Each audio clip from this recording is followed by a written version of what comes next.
And welcome to the Q&A video that I posted about a couple of days ago. I've got a lot of good questions, but I picked out 6 or 7 questions that I will focus on today. So the first question is the auto trickler worth the money? And I would say it depends on what your goals are, because it's very expensive equipment to have. And is it that much better than, say, an RCBS Chargemaster Lite? If you're looking for that fine tuning, yeah, it is. But if you're a new shooter that needs to put as much training or matches as possible for the cost, I would say buy 2 Chargemaster Lites instead and focus on buying bullets and components for the reloading, because that will help you more than buying an auto trickler. But with that said, it's also the best alternative there is. I love my 2 auto tricklers, but there's a lot of money invested in those. But when you have done that, buy once, cry once. So I started out with a Chargemaster Lite. Then I bought 2 Frankfords because I wanted to speed up the process, and that's why I have 2 auto tricklers today as well. So is it worth it? Depends on your goals. I love my auto tricklers, but if I would start over again and being a new shooter, I wouldn't start with buying an auto trickler. The next question is Barrel length and weight? I'm guessing you meaning the barrel length and the total weight of the gun. So I would say the difference between a 26 and a 28-inch barrel is really small, and it's up to you and your personal taste. I've been running both 26 inches and 28 inches, but I fell for 28 inches. That's what I felt was best for my setup. I got the better balance, and yeah, overall better with a 28 inch. Has nothing to do with precision or speed or anything. That it's just that makes the gun better balanced. And regarding the weight of the gun, for me, a good and well balanced gun should be around 10 kilos, 10 or 11 kilos at max. Higher than that, I think it's too bulky, too heavy to run around with, but that's my personal taste. Next question. Any new gear for the season? I'm running pretty much the same gear as I did last season and the season before that. I'm trying out right now to see if Aimpoint can help me to identify targets faster, and also the 6.5 Creedmoor instead of a 6 BR. So that's about the only changes I've done.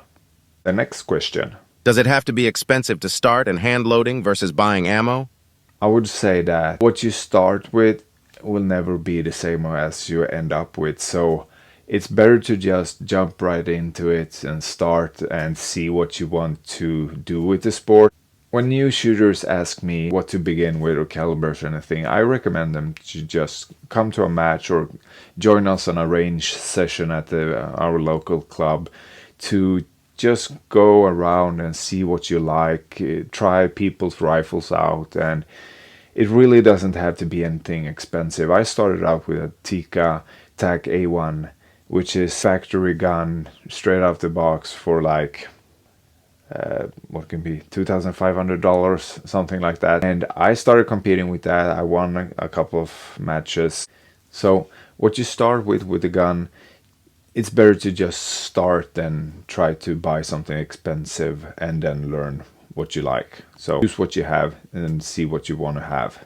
And regarding hand loading or buying factory ammo, I would say, how much is your time worth? I have this discussion, I don't know how many times. Is it cheaper to hand load?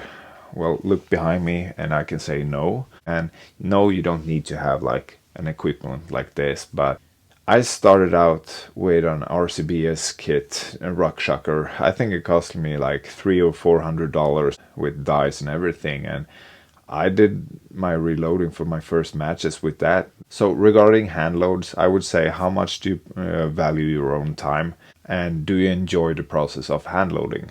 Next question. How do you handle a missed shot? Blame the bullet or target? So first shot on a new stage is always like a qualified guess. And if I miss that shot, I won't blame anyone else than me, because then I do the math correctly. So I won't blame anything other but myself in that case. Next question. Can you share your reloading recipe? What primers do you use, small or large?